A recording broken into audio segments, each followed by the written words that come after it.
வாக்காளர் பட்டியல் முறைகேடு குறித்து விசாரணை கோரி நாடாளுமன்றத்தில் இருந்து தலைமை தேர்தல் ஆணையம் நோக்கி மக்களவை எதிர்க்கட்சித் தலைவர் ராகுல் காந்தி தலைமையில் பேரணியாக சென்ற எதிர்க்கட்சி எம்பிக்களை காவல்துறையினர் கைது செய்தனர்.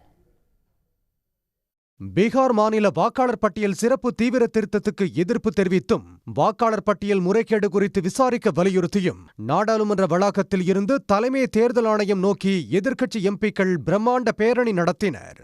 மக்களவை எதிர்க்கட்சித் தலைவர் ராகுல் காந்தி தலைமையில் நடைபெற்ற இப்பேரணியில் காங்கிரஸ், திமுக, சமாஜ்வாதி, திரிணாமுல் காங்கிரஸ், ஆம் ஆத்மி, இடதுசாரிகள், ராஷ்டிரிய ஜனதா தளம், தேசியவாத காங்கிரஸ் சரத்பவார் பிரிவு, உத்தவ் தாக்கரே தலைமையிலான சிவசேனா உட்பட 25 கட்சிகளைச் சேர்ந்த 300 எம்பிக்கள் கலந்து கொண்டனர். திமுக சார்பில் டி.ஆர். பாலு, கனிமொழி, திருச்சி சிவா உள்ளிட்ட எம்பிக்கள் பங்கேற்றனர். பேரணி புறப்பட்ட சில நிமிடங்களில் காவல்துறையினர் தடுப்புகளை ஏற்படுத்தி தடுத்து நிறுத்தியதால் தள்ளுமுள்ளு ஏற்பட்டது.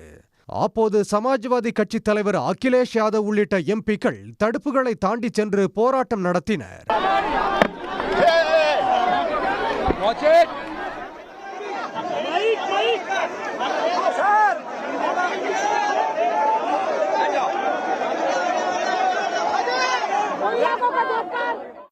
இதைத் தொடர்ந்து பிரியங்கா காந்தி உள்ளிட்ட எம்பிக்கள் காவல்துறையினர் தடுத்து நிறுத்திய இடத்திலேயே சாலையில் அமர்ந்து போராட்டம் நடத்தினர். தேர்தல் ஆணையம் வாக்காளர் பட்டியல் முறைகேடு குறித்து விசாரிக்க கோரி அவர்கள் பதாகைகளை ஏந்தி முழக்கம் எழுப்பினர்.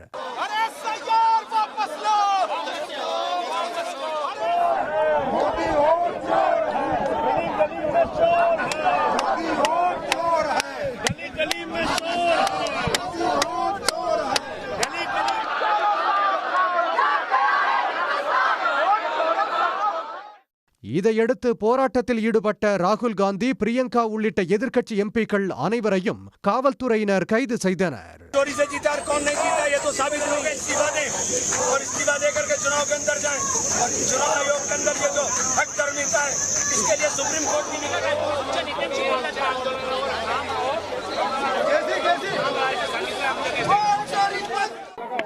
एक्चुअली बात नहीं कर सकते, रियलिटी ये है क्योंकि सच्चाई देश के सामने है और ये जो लड़ाई है ये राजनीतिक नहीं है, ये कॉन्स्टिट्यूशन की लड़ाई है, कॉन्स्टिट्यूशन को बचाने की लड़ाई है, वन मैन वन वोट की लड़ाई है. इसीलिए हमें साफ प्योर वोटर लिस्ट चाहिए. கைது செய்யப்பட்ட எதிர்க்கட்சி எம்பிக்கள் அனைவரும் காவல்துறை வாகனங்களில் ஏற்றப்பட்டு அருகில் உள்ள காவல் நிலையத்துக்கு கொண்டு செல்லப்பட்டனர். உடனுக்குடன் செய்திகளை தெரிந்து கொள்ள சன் நியூஸ் பெல் ஐகானை கிளிக் பண்ணுங்க.